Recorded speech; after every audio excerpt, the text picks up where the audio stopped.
Hai kalian yang nonton video ini. Pasti penasaran kan apa manfaat CSR dan apa pula tujuan serta jenisnya? Mau tahu jawabannya? Kamu nanya jawabannya apa? Biar kami kasih tahu ya. Sebelum itu sudah tahu belum apa itu CSR? Nah, jadi CSR atau Corporate Social Responsibility merupakan sebuah komitmen perusahaan untuk meningkatkan kesejahteraan komunitas melalui praktek bisnis yang baik dan kontribusi sebagian sumber daya perusahaan. Atau yang lebih gampangnya tuh gini, CSR sebuah konsep yang menyatakan bahwa perusahaan memiliki tanggung jawab kepada aspek operasional seperti sosial, ekonomi, dan lingkungan. Dalam pelaksanaannya, CSR ada beberapa jenis, seperti ada yang pertama, cause promotion, yaitu CSR yang perusahaan lakukan dengan tujuan untuk meningkatkan kesadaran masyarakat akan suatu masalah. Selain itu, tujuan lain dari CSR ini menjadi media promosi bagi perusahaan, yang nantinya perusahaan akan memberikan bantuan dalam bentuk sumbangan dana ataupun sumber daya dalam mendukung kegiatan sosial yang bisa berupa donasi ataupun kegiatan community service. Jenis yang kedua yaitu ada cash related marketing, perusahaan yang akan memberikan beberapa persen keuntungan yang mereka dapatkan dari penjualan produk tertentu untuk membantu masalah sosial yang ada. Nantinya, dana yang akan perusahaan berikan pada pihak lain yang terlibat atau yang membutuhkan. Yang ketiga ada jenis corporate social marketing, yaitu dalam jenis ini tujuan besar yang ingin perusahaan lakukan yakni membantu dan mendukung masyarakat sekitar untuk berubah menuju arah yang lebih baik. Bentuk dukungan yang perusahaan berikan pun cukup beragam, mulai dari edukasi masalah kesehatan, kesejahteraan, keamanan, dan lainnya. Jenis yang keempat ada corporate philanthropy, di mana perusahaan akan memberikan CSR dengan cara memberikan kontribusi langsung. Nah, biasanya perusahaan ini akan mencairkan sejumlah dana dan memberikan langsung dalam bentuk donasi, program charity, pemberian sumbangan, dan lainnya. Dan jenis yang terakhir ada community volunteering. Nah, jenis ini biasanya perusahaan mewujudkan dengan melaksanakan yang tadi community volunteering, di mana perusahaan akan memberikan layanan terhadap lingkungan sekitar.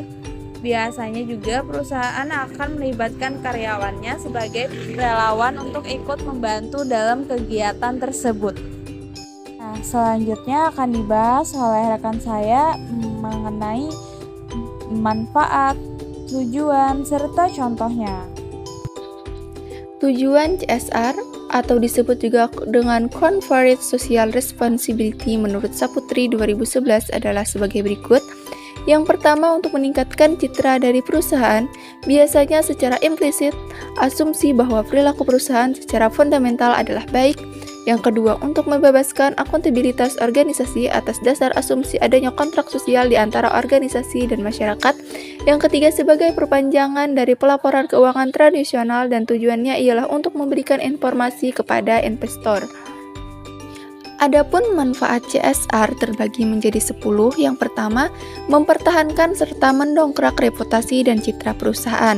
Yang kedua, mendapatkan lisensi untuk beroperasi secara sosial. Yang ketiga, melebarkan akses sumber daya untuk operasional usaha. Yang keempat, meredukasi risiko bisnis perusahaan. Yang kelima, meredukasi biaya atau salah satu contoh dampak pembuangan limbah. Yang keenam, membuka peluang pasar lebih luas. Yang ketujuh, meningkatkan semangat dan produktivitas para karyawan. Yang kedelapan, memperbaiki hubungan dengan stakeholder atau pemangku kepentingan. Yang kesembilan, memperbaiki hubungan dengan regulator. Yang kesepuluh, peluang untuk mendapatkan pekerjaan. Program CSR perusahaan dunia terbagi menjadi 2, Yang pertama yaitu Bloomberg Philanthropies adalah bagian dari kerajaan media Bloomberg yang berfokus pada peningkatan taraf hidup dalam berbagai aspek, mengupayakan perubahan lingkungan dengan penekanan pada pengembangan energi bersih serta membangun kota-kota yang berkelanjutan. Program ini juga turut meningkatkan kesehatan publik dengan pencegahan kegemukan dan pengendalian distribusi tembakau serta keselamatan di jalan.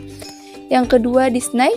Setiap tahunnya Disney mempublikasikan laporan CSR-nya berkisar upaya-upaya apa saja yang sudah dilakukan untuk peningkatan standar kesejahteraan buruh, hidup sehat, perlakuan adil di lingkup kerja hingga komunitas. Contoh dari program yang diterapkan adalah standarisasi toleransi tingkat emisi pada taman-taman hiburan. Program CSR perusahaan dunia itu sendiri ada Google. Menurut Reputation Institute, Google sempat lama menduduki peringkat pertama di dunia untuk program-program CSR-nya. Penerapan transparansi di lingkungan kerja dengan menomorsatukan perilaku yang baik menjadi program andalan perusahaan raksasa yang satu ini. Dan ada Duracell, dengan produk baterai yang dikenal bisa diandalkan, Duracell memiliki Power Forward, program yang dirancang untuk membantu daerah-daerah yang terkena bencana. Sejak tahun 2011 lalu, program ini telah membagikan hampir 500.000 baterai secara cuma-cuma bagi sekitar 34.000 keluarga yang membutuhkan. Bantuan ini juga termasuk akses internet dan tempat untuk mengisi ulang gadget sehingga mereka bisa berkomunikasi dengan sanak famili. Contoh CSR perusahaan di Indonesia salah satunya yaitu PT Semen Gresik.